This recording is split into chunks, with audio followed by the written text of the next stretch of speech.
Assalamualaikum warahmatullahi wabarakatuh. Saya Muhammad Afri Reski dari Mesin C Palembang. Di sini saya akan menjelaskan salah satu materi dari meteorologi industri pada bab 7, yaitu tentang pengukuran linier tak langsung. Tidak semua masalah linier dapat diatasi dengan alat ukur langsung, karena diperlukan kecermatan yang lebih tinggi, atau karena objek ukur tidak memungkinkan alat ukur langsung. Untuk itu, diperlukan pengukuran secara tak langsung yang dilaksanakan dengan menggunakan dua jenis alat ukur, yaitu alat ukur standar dan alat ukur pembanding. Yang pertama, blok ukur. Blok ukur adalah alat ukur standar mempunyai dua permukaan yang sangat halus, rata, dan sejajar, dan dua muka ini dibuat dengan jarak nominal tertentu. Harga nominal ini bisa dikatakan teliti atau akurat, karena dibuat dengan mengacu pada rancangan jarak dengan toleransi dimensi yang sangat kecil, tingkat kualitas 0,1 atau 0, sehingga bisa dipakai sebagai acuan dalam pengukuran tak langsung. Sifat-sifat blok ukur. Yang pertama, tahan aus karena kekerasan tinggi. Dua, tahan korosi serupa dengan stainless steel. Tiga, koefisien muai yang sama dengan baja komponen mesin. Keempat, kestabilan dimensi yang baik. Pemakaian blok ukur.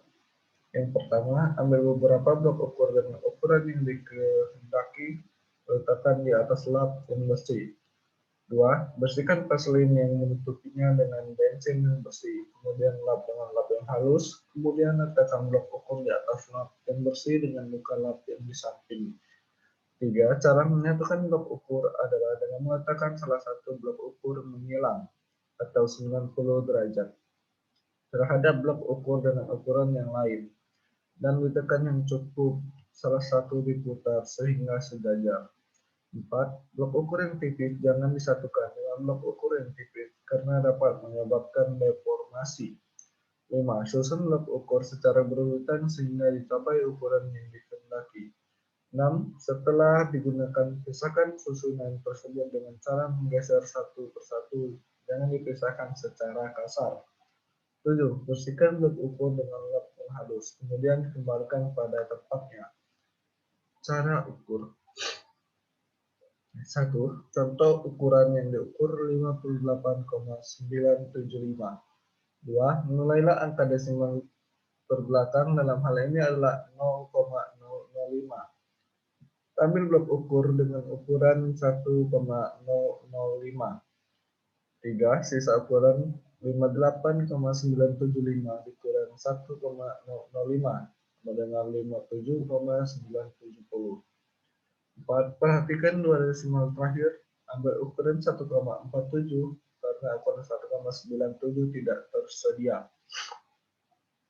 5. Sisa ukuran adalah 56,5.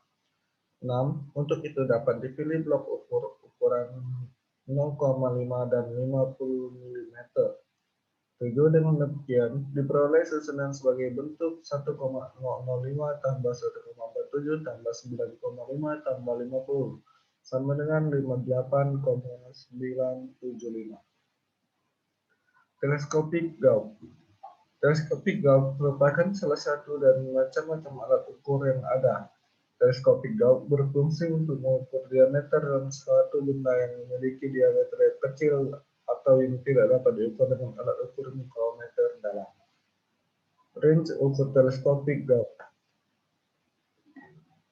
Yang pertama, teleskopik AA sama dengan 8 sampai 12,7 mm.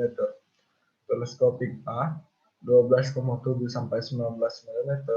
Teleskopik B 19 sampai 32 mm. Teleskopik C 32 sampai 54 mm. Teleskopik D 54 sampai 90 mm. Dan teleskopik E 90 sampai 150 mm. Bagian dan fungsi pada teleskopik Gauss. Yang pertama, anvil. Bagian yang akan kontak langsung dengan benda kerja sebagai sensor yang menentukan diameter dari benda kerja yang diukur. 2. Internal spring. Pegas yang berada di dalam silinder pembungkus anvil berfungsi sebagai pengatur gerak dari anvil. 3. Handle. Sebagai pegangan yang menjadi penghubung anvil dan lock screw. 4. Lock screw. Sebagai pengunci agar hasil ukur dari anvil tidak mengalami perubahan. Cara penggunaan telescopic gauge. Yang pertama, pemakaian telescopic gauge harus sesuai dengan ukuran diameter lubang yang diukur. 2. Pada saat membuka pengikat atau pengunci, maka tabung dan spindle ditahan oleh ibu jari penunjuk. Yang ketiga, pada waktu mulai melaksanakan pengukuran, pengunci dibuka perlahan-lahan sehingga menyentuh benda ukur. Yang keempat, pada saat menggunakan telescopic gauge, benda ukur diberikan sedikitnya 5 derajat agar alat ukur tersebut mudah lepas. Apabila alat ukur tersebut tidak dimiringkan, mengalami kerusakan pada bagian permukaan ukur spindle dan tabung. Yang kelima, apabila saat kita membuka pengunci atau pengikat tidak tahan, akan menimbulkan bahaya, yaitu spindle dan tabung akan terlempar dan dapat mengenai mata. Yang keenam, pada waktu melakukan pengukuran, letakkan alat ukur di atas panel atau kain halus. Dan yang terakhir, ukur hasil pengukuran teleskopik menggunakan vernier caliper. Jam ukur atau dial indikator. Jam ukur merupakan alat ukur pembanding yang banyak digunakan dalam industri permesinan di bagian produksi dan di kamar ukur. Sensor dial indikator terletak di spindle yang bergerak secara linear. Pengubah alat ini adalah pengubah mekanis yang mengubah gerakan spindle menjadi gerakan putaran jarum penunjuk pada piringan yang berskala dengan perentaraan batang bergigi dan susunan roda gigi. Pegas koil berfungsi sebagai penekan batang bergigi sehingga sensor selalu menekan ke bawah. Pegas spiral berfungsi sebagai penekan sistem transmisi roda gigi sehingga permukaan digoyang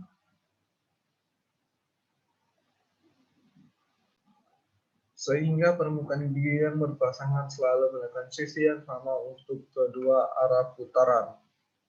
Bore gauge. Bore gauge adalah juga dikenal dengan silinder gauge. Ialah alat ukur yang dipakai guna mengukur diameter silinder.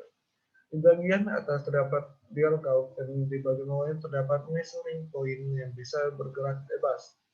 Dial gauge yang terletak di bagian atas bisa dilepas. Caranya yaitu longgarkan securing position dial gauge-nya. Sedangkan ujung batang pengukur atau measuring point akan bergerak bila ditekan dan jarum pada dial gauge antara 0,2 mm akan bergerak dari harga standarnya. Di sisi lain, terdapat replacement rod yang panjangnya beragam, tergantung pada kebutuhan, yang dilengkapi dengan replacement securing thread, merupakan semacam nur pengikat yang berfungsi untuk menguji, supaya replacement rod dan washer-nya tidak lepas ketika bore gauge digunakan. Dial caliper. Dial caliper gauge merupakan salah satu alat ukur di mana pengubah skalanya menggunakan pengubah mekanik. Cara membaca skala. Dial caliper gauge arah jangka kaki dengan pembacaan indikator digunakan untuk mengukur lebar lubang atau celah. Keteliti alat ukur ini mencapai 0,025 mm. Misalkan dalam pengukuran lubang dari sebuah silinder menggunakan dial caliper gauge dengan range 10 sampai 35 mm.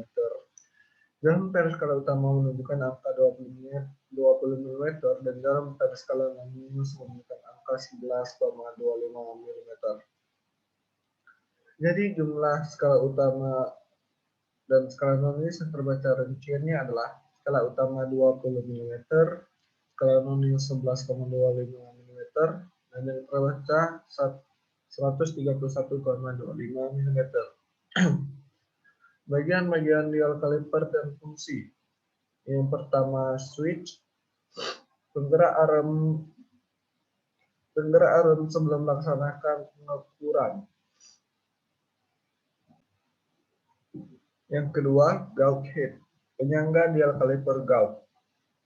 Yang ketiga, arm, sensor yang berkontak langsung ke benda. 4. Nonlinear scale, skala nonlinear yang kelima main scale, skala utama.